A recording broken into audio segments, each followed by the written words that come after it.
आज मी तुम्हाला 7 अशा ॲसेट क्लास ज्या तुम्हाला श्रीमंत बनवू शकतात, वेल्दी बनवू शकतात, याविषयी सांगणार आहे. मित्रांनो, माझं नाव नितीन घाडगे, wealth and life coach.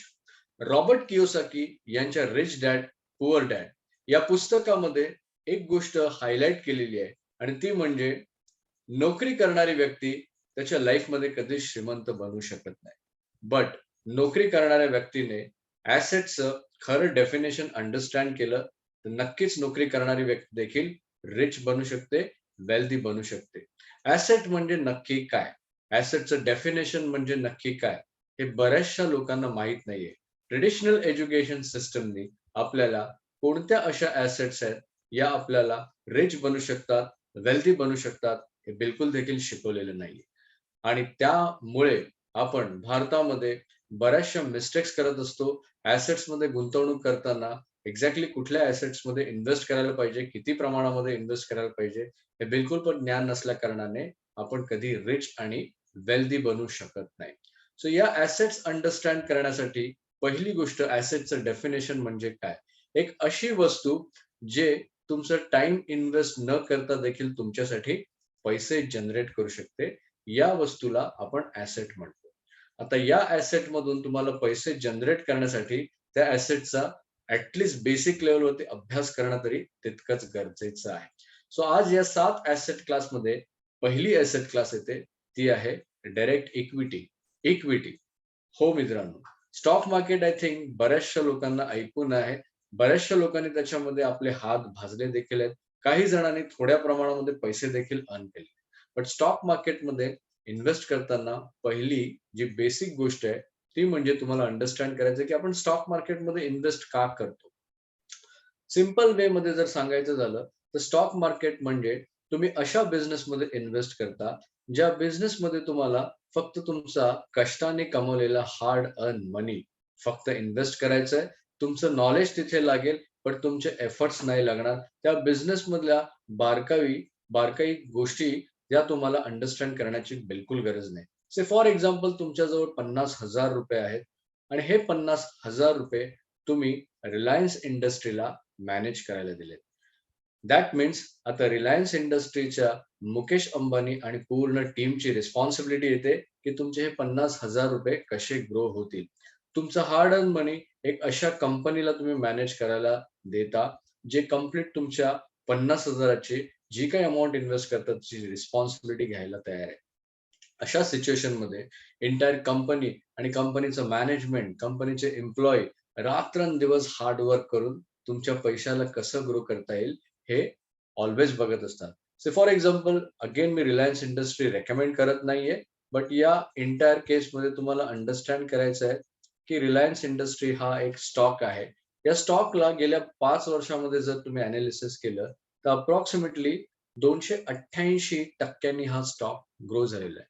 That means जर या स्टॉकमध्ये आपण ₹100 इन्व्हेस्ट केले, तर हे ₹100 288 ते ₹300 झालेले आहेत. म्हणजे 5 वर्षामध्ये तुमचा पैसा 3 पटनी ग्रो झालेला आहे.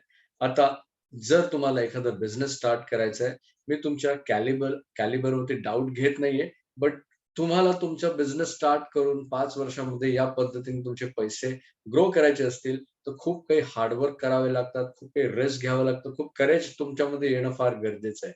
सो अशा वेळेस तुम्हाला स्टॉक इन्व्हेस्टिंगमध्ये काही अमाउंट इन्व्हेस्ट करणं फार गरजेचं असतं. नंबर 1 ॲसेट तुमची येते, ती आहे इक्विटी. अगेन बऱ्याचशा लोकांना इक्विटी बिलकुल देखील कळत नाहीये. इक्विटी काय असतं हे अंडरस्टँड करण्यासाठी त्याला थोडासा वेळ द्यावा लागतो. थोडासा अभ्यास करणं फार गरजेचं असतं. कारण कुठल्याही ॲसेट क्लासमध्ये इन्व्हेस्ट करण्याच्या आधी या ॲसेट क्लासमध्ये इन्व्हेस्ट करण्याचे काय फायदे आहेत आणि काय तोटे आहेत, या दोन्ही गोष्टी अंडरस्टँड करणं तितकंच गरजेचं आहे. याचा अभ्यास करणं फार गरजेचं आहे. हे लर्न करणं फार गरजेचं आहे. आणि पैसे इन्व्हेस्ट करण्याच्या आधी ज्या ॲसेट क्लासमध्ये इन्व्हेस्ट करताय, त्या ॲसेट क्लासमध्ये लर्न करण्यासाठी काही स्किल्स लागतात, काही नॉलेज लागतं. या स्किल आणि नॉलेजसाठी तुम्ही तुमचे पैसे आधी इन्व्हेस्ट करा. नंबर 2 ॲसेट क्लास मी तुम्हाला माझ्या माइंड मॅपिंग थ्रू दाखवतो स्क्रीनवरती, जी आहे म्युच्युअल फंड्स. येस मित्रांनो, जर तुम्हाला स्टॉक मार्केट कळत नाहीये, तर दॅट मीन्स तुम्हाला अशा फंड हाऊसकडे जायचं आहे, जिथे प्रोफेशनल टीम आहे. एंटायर टीमचं रात्रंदिवसच काम आहे, की तुमचे फंडला मॅनेज करायचं, त्यासाठी त्यांना लाखो आणि करोडो रुपये सॅलरी मिळते. अशा कंपनीवरती तुम्हाला आता ट्रस्ट करायचं आहे. ज्या कंपनीमध्ये तुमचा पैसा आता ग्रो होणार आहे. प्रोफेशनल मॅनेजमेंट तिथे तुम्हाला तुमचे पैसे ग्रो करणार आहे. इथे स्टॉक मार्केटपेक्षा थोडंसं कॉस्ट तुम्हाला जास्त लागू शकते, कारण इथे प्रोफेशनल मॅनेजमेंट फीज असतात. पण अगेन तुम्हाला वेल्थ क्रिएशनसाठी म्युच्युअल फंड ॲसेट क्लास पण खूप चांगली ॲसेट क्लास आहे. पण या म्युच्युअल फंडमध्ये इन्व्हेस्ट करताना बऱ्याचशा कॅटेगरीज असतात. आपण काही कॅटेगरीज हायलाइट करू, जसं लार्ज कॅप फंड्स असतात, मिड कॅप फंड असतात, स्मॉल कॅप फंड असतात, डायव्हर्सिफाईड फंड असतात, मल्टी कॅप फंड्स असतात. सो अशा काही फंडना सिलेक्शन करणं हे अत्यंत जिकिरीचं काम असतं. पण इथे पण तुम्हाला तुमचं नॉलेज इन्क्रीज करणं फार गरजेचं आहे.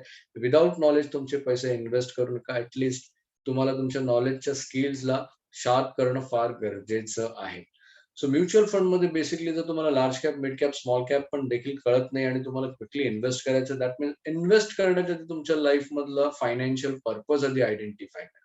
हा फायनान्शियल पर्पज ज्यावेळेस तुम्ही आयडेंटिफाय करता, त्यावेळेस तुम्हाला म्युच्युअल फंडमध्ये याआधी इन्व्हेस्ट केलं नसेल, तर सगळ्यात बेस्ट ऑप्शन जो आहे, तो आहे इंडेक्समध्ये इन्व्हेस्ट करणं फार गरजेचं आहे. आधी जाणून घ्या, की इंडेक्स कोणकोणत्या टाइपचे असतात. जसं BSE इंडेक्स आहे, निफ्टी इंडेक्स आहे. या निफ्टी इंडेक्समध्ये निफ्टी 50 आहे, BSE 50 आहे, BSE 100 आहे, निफ्टी 100 आहे. सो या इंडेक्समध्ये तुम्हाला पैसे इन्व्हेस्ट करायचे, सो दॅट बेंचमार्क तुमचा इंडेक्स असेल. तुम्हाला काही रिसर्च करायची गरज नाही. फंड मॅनेजरला पण जास्त रिसर्च करायची इथे गरज नसते. तुमचा पैसा त्या इंडेक्सच्या ग्रोथ प्रमाणे ग्रो व्हायला सुरुवात होतो. So let's see, for example आपण BSE इंडेक्सला बघू, की लास्ट 5 इयर्समध्ये BSE इंडेक्स किती ग्रो झालेला आहे. अकॉर्डिंगली BSE इंडेक्समध्ये जर आपले पैसे गुंतवले असते आपले, तर हे BSE इंडेक्समध्ये पैसे किती रुपये झाले असते, हे आपण आता स्क्रीनवरती बघूया. सो BSE इंडेक्स लास्ट 5 इयर्सचं जर आपण रिटर्न बघितलं, तर 74% ने BSE इंडेक्स ग्रो झाला आहे. दॅट मीन्स ₹100 जर BSE इंडेक्समध्ये 5 वर्षापूर्वी इन्व्हेस्ट केले असते, तर आपले ₹100 ₹74 झाले असते. त्याच व्यतिरिक्त तुमचे पैसे इन्फ्लेशनला पण बीट करतायत, ही पण गोष्ट तितकीच महत्त्वाची आहे. कारण आजच्या या जगामध्ये इन्फ्लेशन तुमचा मित्र आहे की शत्रू आहे, हेच लोकांचं चॅलेंजिंग समज आहे. आणि इन्फ्लेशन जर बघितला, तर तुमचा मित्र नाही, तो शत्रू आहे. हे अंडरस्टँड करणं फार गरजेचं आहे. मीनवाईल तुम्हाला जसं इंडेक्स फंड आहे, तसं अजून एक अपॉर्च्युनिटी आहे, की नेक्स्ट 15 इयर्समध्ये भारतामध्ये मिडल क्लास लोकं फार ग्रो होणार आहेत. जवळपास 40 कोटी मिडल क्लास लोकं भारतामध्ये खूप चांगला पैसा अर्न करणार आहेत. त्यांचं इन्कम खूप चांगलं होणार आहे. आणि अशा सिच्युएशनमध्ये जे मिडल क्लास लोकं पैसे आल्यानंतर ज्या गोष्टी कन्झ्युम करतात, त्या कन्झम्पशन रिलेटेड ज्या कंपनीज आहेत, त्या देखील ग्रो होणार आहेत. सो बेस्ट वे अजून एक सेकंड ऑप्शन तुम्ही, जसं the great Indian middle class, या फंडमध्ये जरी तुम्ही इन्व्हेस्ट केलं, त्याचे लास्ट 6 इयर्सचे जर रिटर्न्स बघितले, तर 16% त्याचं CAGR आहे. त्यांनी 6 वर्षामध्ये 16% रिटर्न दिलेलं आहे. सो इंडियन इकॉनॉमी नेक्स्ट 15 इयर्समध्ये खूप चांगली ग्रो करणार आहे. आणि ज्यावेळेस तुमच्याकडे पैसे येतात, त्यावेळेस तुम्ही हे जे कन्झम्पशन करता, ज्यावेळेस पैसा खेळतो, त्यावेळेस तुमचं पैसा पैसा म्हणजे बायिंगची कॅपॅसिटी तुमची वाढते, ऑथॉरिटी वाढते आणि तुम्ही श्रीमंत फील करता. आणि अशा सिच्युएशनमध्ये जे तुम्ही कन्झ्युम करता, हे सगळं ग्रो व्हायला सुरुवात होतं. तर हे 2 ऑप्शन तुम्हाला सेकंड ॲसेट क्लासमध्ये, म्युच्युअल फंड ॲसेट क्लासमध्ये तुम्ही लर्न केले. थर्ड ऑप्शन आय थिंक अत्यंत इंटरेस्टिंग आहे. बट हा ऑप्शन आधी मी तुम्हाला सांगण्याच्या आधी एक गोष्ट क्लॅरिटी आणणं फार गरजेचं आहे, की बराचसा भारतीय लोकांचा जो पैसा आहे, हा एफ-डी मध्ये गुंतवलेला आहे. 95% भारतीय लोकांचा पैसा हा फिक्स्ड डिपॉझिटमध्ये आज देखील बँकेकडे आहे. पण या फिक्स्ड डिपॉझिटला जर तुम्ही नीटली, क्लोजली मॉनिटर केलं, तर ही गोष्ट तुम्हाला आढळणार, की या एंटायर फिक्स्ड डिपॉझिटमध्ये जर तुम्हाला वर्षाला 5 ते 6% रिटर्न्स मिळतोय, गेन मिळतोय पर एनम. अशा सिच्युएशनमध्ये ज्या देशामध्ये तुम्ही भारतामध्ये राहता, तिथे इन्फ्लेशन जर 7 ते 8% आहे. दॅट मीन्स 6% एफ-डी तुम्हाला मायनसमध्ये रिटर्न देते. मीनवाईल फिक्स्ड डिपॉझिट हा जो प्रकार आहे, हा तुमच्या इन्कममध्ये कन्सिडर केला जातो. दॅट मीन्स तुम्हाला ज्या इन्कम स्लॅबमध्ये तुम्ही बसता, त्या स्लॅबमध्ये तुम्हाला अजून टॅक्स लागणार आहे. हा टॅक्स जर आपण डिडक्ट केला, तो रिअल रिटर्न तुम्हाला -2%, 3%, माईट बी 4% पण येऊ शकतो. अगेन याला जर कोरिलेट करायचं झालं, की ज्यावेळेस नोटबंदीसारखा प्रकार होईल आणि जर तुमचं इन्फ्लेशन एवढा हायर पीकवरती असेल, अशा सिच्युएशनमध्ये जसं आपण भारतामध्ये अनुभवलेलं 5-6 वर्षापूर्वी ज्यावेळेस नोटबंदी आलेली. या नोटबंदीमध्ये नवीन नोटा पुन्हा चलनामध्ये आलेल्या आहेत आणि ज्यावेळेस आपल्या देशामध्ये कुठल्याही इकॉनॉमीमध्ये नवीन नोटा चलनास येतात, निर्मिती होते, जनरेट होतात, त्यावेळेस हा पैसा मॅक्सिमम लोकांकडे सर्क्युलेट व्हायला लागतो आणि या सर्क्युलेशनमध्ये एक गोष्ट प्रकर्षाने होते, की तुमची एखादी वस्तू बाय करण्याची जी कॅपॅसिटी आहे, ऑथॉरिटी आहे, ही अजून इन्क्रीज होते आणि आपल्याला इकॉनॉमिक्समध्ये शिकवलेलं आहे, जे खूप कमी लोकांनी अंडरस्टँड केलं त्यांच्या दैनंदिन जीवनामध्ये, की जी एखादी गोष्ट अवेलेबल आहे आणि ही गोष्ट बाय करण्यासाठी मॅक्सिमम लोकांकडे पैसे आहेत. दॅट मीन्स त्या गोष्टीचा, त्या वस्तूचा भाव इन्क्रीज होणार आहे. म्हणजे इन्फ्लेशन इन्क्रीज होणार आहे. सो नोटबंदीनंतर ज्यावेळेस नोटा सर्क्युलेट झाल्या, त्या केसमध्ये भारताचा इन्फ्लेशन देखील वाढला. अशा सिच्युएशनमध्ये तुमचे जे ₹100 फिक्स्ड डिपॉझिटमध्ये गुंतवलेले, ते सडनली ड्रास्टिकली कमी होऊन ₹70 आणि ₹80 देखील गेल्या 5 वर्षामध्ये झालेले आहेत. इव्हन अमेरिकासारख्या श्रीमंत देशामध्ये गेल्या 1.5 वर्षामध्ये जे नवीन नोटा चलनात आल्या, त्या एंटायर अमेरिकेच्या हिस्ट्रीमध्ये याआधी कधीही झालेलं नव्हतं. दॅट मीन्स तिथे देखील इन्फ्लेशनचा मार पडलेला आहे. सो एखाद्या देशामध्ये ज्यावेळेस अशा गोष्टी होतात, त्यावेळेस इकॉनॉमी डेफिनेटली हादरायला सुरुवात होते आणि म्हणून तुमच्या ॲसेट क्लासमध्ये एक स्मॉल पोर्शन, जास्त नाही 5 to 10%, not more than 5 to 10% तुम्हाला अंडरस्टँड करून क्रिप्टो करन्सीमध्ये इन्व्हेस्ट करणं फार गरजेचं आहे आणि या क्रिप्टोमध्ये बेसिकली 2च कॉइनला फोकस करा. कॉइन नंबर 1 बिटकॉइन आणि इथेरियम या 2 कॉइनवरती फोकस करा. तर बिटकॉइनचं तुम्ही 5 वर्षाचे लास्ट रिटर्न्स बघितले, तर अगेन तुम्हाला क्लॅरिटी येईल की बिटकॉइन देखील तुमचा कशा पद्धतीने ग्रो झालाय. 1629 पटाने तुमचा बिटकॉइन ग्रो झालेला आहे. दॅट मीन्स जर तुम्ही ₹100 बिटकॉइनमध्ये 5 वर्षापूर्वी इन्व्हेस्ट केले असते, तर तुमचे ₹100 ₹1700 झालेले असते.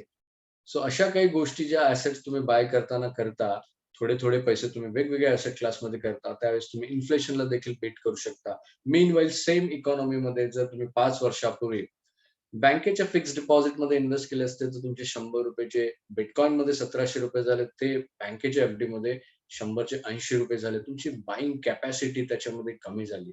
जी गोष्ट जर तुमचं इन्फ्लेशन जर कन्सिडर केलं 7% आणि तुम्ही तुमचे पैसे एफ-डीजमध्ये इन्व्हेस्ट केलेले आहेत, तर तुमच्या ₹100 ची जी बायिंग जी कॉस्ट आहे, ओव्हर द पिरियड 12 वर्षामध्ये अर्धी होऊ शकते. म्हणजे ₹100 तुमचे ₹50 ची बायिंग कॉस्ट करू शकते. हाल्फ रेट तुमचा पैशाचं व्हॅल्यू कमी करते.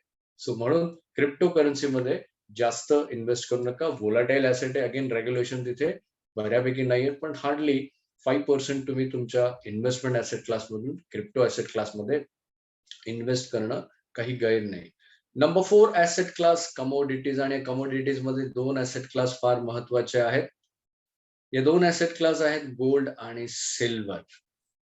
आपल्या भारतीय संस्कृतीमध्ये गोल्डला ॲसेट क्लास म्हणून फार पवित्र मानलं जातं.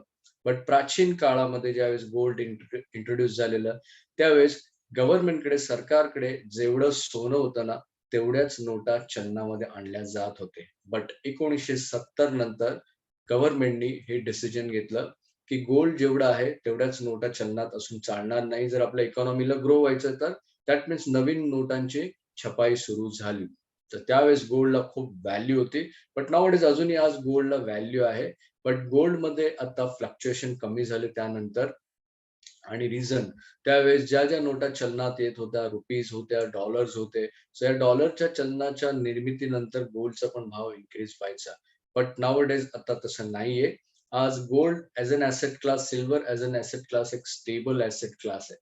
सो काही प्रकारामध्ये तुम्ही जर यंग असाल तर 5% 10% गोल्ड या ॲसेट क्लासमध्ये देखील इन्व्हेस्ट करणं फार गरजेचं आहे. या 4 ॲसेट क्लास तुम्हाला डेफिनेटली वेल्दी बनवणारच आहे. पण ज्या पुढील ॲसेट क्लास आहेत, त्यामधली ॲसेट क्लास येते real estate. Absolutely. Number 5 real asset class ज्याच्यामध्ये बरेचसे लोकं इन्व्हेस्ट देखील करतात. बट क्विकली मी तुम्हाला इथे ॲडवाइस देईन, सजेशन देईन, की तुमचं जे राहतं घर आहे, हे राहतं घर तुमचं रिअल इस्टेट इन्व्हेस्टमेंटमध्ये कन्सिडर केलं नाही जात. ते पर्सनल ॲसेट्स आहे. हे मॅक्सिमम लोकांना माहिती आहे. अगेन ज्यावेळेस तुमच्याकडे खूप सारे पैसे आहेत, इनिशियल स्टेजमध्ये रिअल इस्टेटमध्ये इन्व्हेस्ट करण्याचं शहाणपण करू नका. ट्रेडिशनल वेमध्ये तुमची वेल्थ क्रिएट करा. आणि ही वेल्थ क्रिएट झाल्यानंतर थोडासा पोर्शन तुम्हाला रिअल इस्टेटमध्ये इन्व्हेस्ट करायचा आहे. पण रिअल इस्टेटमध्ये ज्यावेळेस तुम्ही इन्व्हेस्ट करणार, त्यावेळेस एक गोष्टीची काळजी घ्यायची आहे आणि ती म्हणजे की तुम्हाला रेसिडेन्शियल प्रॉपर्टीमध्ये इन्व्हेस्ट न करता कमर्शियल प्रॉपर्टीमध्ये इन्व्हेस्ट करायचं आहे. सो कमर्शियल प्रॉपर्टीमध्ये माईट बी तुम्ही एखादं शॉप घेतलेलं आहे. तर हे शॉप तुम्ही एखाद्या बँकेच्या एटीएमला तुम्ही रेंटवरती देऊ शकता. त्याचं रेंट ॲज कंपेअर रेसिडेन्शियल ॲसेटपेक्षा कमर्शियल ॲसेटमध्ये जास्त मिळेल. किंवा एखादं मोठं ऑफिसचं स्पेस तुम्ही घेतलं, तर त्या ऑफिसचं रेंट तुम्हाला तिथे मिळू शकतं कमर्शियलमध्ये. त्याही पेक्षा तुमच्या सोबत काही तुमचे मित्र इन्व्हेस्टर आहेत, हे चांगले एथिकल इन्व्हेस्टर असणं फार गरजेचं आहे. सो एथिकल इन्व्हेस्टर असतील तर 3 ते 4 जण मिळून एक मोठं ऑफिस स्पेस घेऊ शकता. या मोठ्या ऑफिस स्पेसमध्ये तुम्हाला रेंट देखील मिळू शकतं. So commercial asset I think real इस्टेटमध्ये बेस्ट ऑप्शन असेल. अगेन रिअल इस्टेट खूप मोठी आणि ह्यूज इन्व्हेस्टमेंट आहे. डायरेक्टली इन्व्हेस्ट करू नका, बट डेफिनेटली रिअल इस्टेटमध्ये तुम्ही वेल्थ क्रिएट करू शकता, रिच होऊ शकता. नंबर 6 ॲसेट क्लास आणि माझी फेव्हरेट ॲसेट क्लास त्याला म्हणतात क्रिएट इंटलेक्चुअल ॲसेट. येस, तुमच्याजवळ बरेचसे स्किल्स आहेत, बरचसं नॉलेज आहे. या स्किलला तुम्हाला ॲसेट म्हणून इंटलेक्चुअल ॲसेट क्रिएट करणं फार गरजेचं आहे. जसं काही जणांकडे स्किल आहे, कोणी ग्राफिक डिझायनर आहे, कोणी कंटेंट रायटर आहे, कोणी व्हिडिओ एडिटिंग करून देखील त्याचे ऑनलाईन कोर्सेस डिझाइन करू शकतो. हल्ली व्हिडिओ एडिटिंग बऱ्याचशा लोकांना लागतंय आणि अशा सिच्युएशनमध्ये ही स्किल मार्केटमध्ये आणणं फार गरजेचं आहे. एक चांगलं व्हिडिओ एडिटिंग तुम्हाला जर जमत असेल, तर दॅट मीन्स त्या व्हिडिओ एडिटिंगचे छोटे-छोटे तुम्हाला इंटलेक्चुअल कोर्सेस बनवणं फार गरजेचं आहे.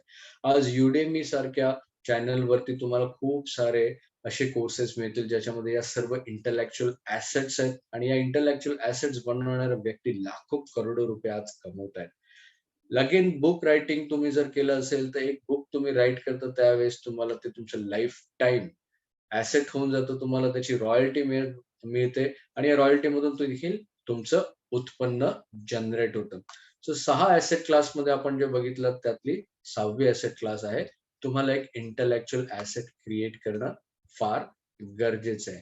देन नंबर 7 ॲसेट क्लास जी आहे, अगेन खूप पॉप्युलर ॲसेट्स आहे. मी इंटलेक्चुअल ॲसेट विषयी अजून एक गोष्ट सांगेन, की इंटलेक्चुअल ॲसेट्समध्ये जसं माझी ही फेव्हरेट ॲसेट क्लास आहे आणि माझ्याकडे जवळपास 9 ते 10 असे ऑनलाईन कोर्सेस आहेत, ज्याच्यामध्ये आम्ही लोकांचं नॉलेज क्रिएट करतो, त्यांचं व्हॅल्यू क्रिएट करतो. जसं पर्सनल फायनान्सचे आहेत, वेल्थ क्रिएशनचे कोर्सेस आहेत, हेल्थवरती मास्टरी आहे, त्याच्यानंतर लॉ ऑफ अट्रॅक्शन असे मल्टिपल कोर्सेस डिझाइन केलेले आहे. माझ्या कोर्सेसचं मी इथे ब्रँडिंग करत नाही किंवा सेलिंग नाही करत आहे. बट काही माझे स्टुडंट आहेत, जे माझ्या फायनान्शियल ट्रान्सफॉर्मेशन कोचेसला खूप गो थ्रू करतात आणि या कोर्सेसपासून त्यांचं नोट्स बनवतात आणि नोट्स बनवून देखील त्यांनी मला विचारलंय, की जर आम्ही याचे आमच्या नोट्सनी कोर्स डिझाइन केलं तर चालेल का? डेफिनेटली चालेल. तुम्ही त्या कोर्सचे नोट्स क्रिएट करा, त्याला कॉपी करा आणि तुमचं इंटलेक्चुअल ॲसेट्स बनवा आणि हे इंटलेक्चुअल ॲसेट्स सेल करा. सो दॅट तुमचे पण अर्निंग्स होईल. आमच्यामुळे जर तुमचे इन्कम वाढत असेल, अर्निंग्स वाढत असेल, तर व्हाय नॉट? डेफिनेटली करा. Number 7 last asset class. Again important asset class आणि वाईट याच गोष्टीचं वाटतं, की खूप कमी लोकं या ॲसेट क्लासला ॲसेट क्लास म्हणून कन्सिडर करतात आणि ती आहे सेल्फ डेव्हलपमेंट. येस, डेफिनेटली मित्रांनो, सेल्फ डेव्हलपमेंट आजच्या जगामध्ये लोकांचं फार मिसिंग आहे आणि या सेल्फ डेव्हलपमेंटमध्ये मिसिंग असणारी गोष्ट कोणती आहे माहिती आहे?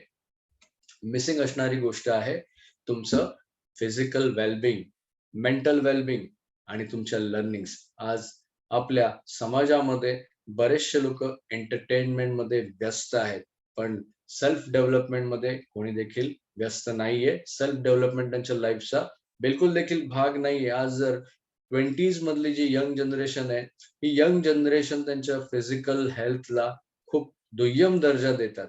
काहीही खायचं, कधीही झोपायचं, कधीही उठायचं, एंटरटेनमेंट करायचं. एंटरटेनमेंट त्यांचं लाईफ बनलेलं आहे आणि अशा सिच्युएशनमध्ये त्यांची जी हेल्थ आहे, वयाच्या 30व्या वर्षी कंप्लीटली दोलायमान झालेली असते. खराब हेल्थ त्यांची झालेली असते.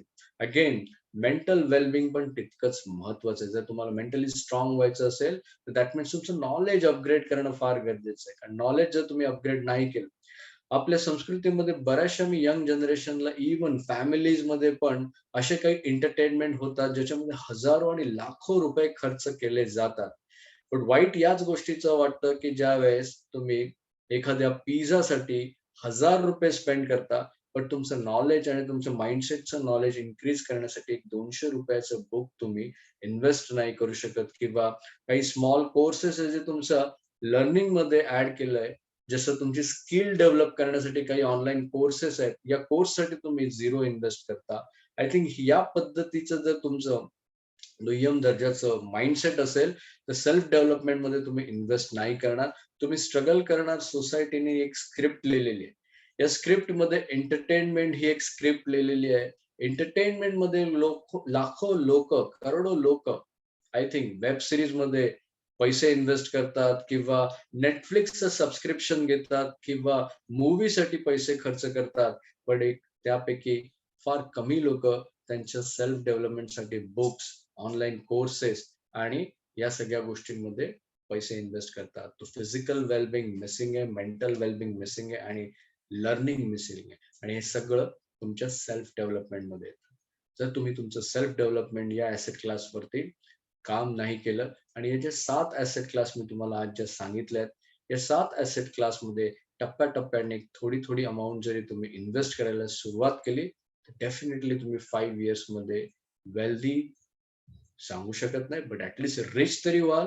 या रिचनेसनी तुम्हाला तुमचे हॅबिट्स क्रिएट करतील आणि over the period 10 years, 15 years तुम्हाला एक वेल्दी माइंडसेट कसं असतं हे अंडरस्टँड करणार. सो बिलकुल देखील या 7 ॲसेट क्लास व्यतिरिक्त कोणत्याच ॲसेट क्लासमध्ये इन्व्हेस्ट करू नका आणि या ॲसेट क्लासमध्ये इन्व्हेस्ट करा आणि तुमचं फायनान्शियल वेलबिंग ॲज वेल एज तुमचं फायनान्शियल कॉन्फिडन्स इन्क्रीज करा आणि डेफिनेटली तुम्ही देखील श्रीमंत होऊ शकता. नितीन घाडगे, signing. Thank you very much.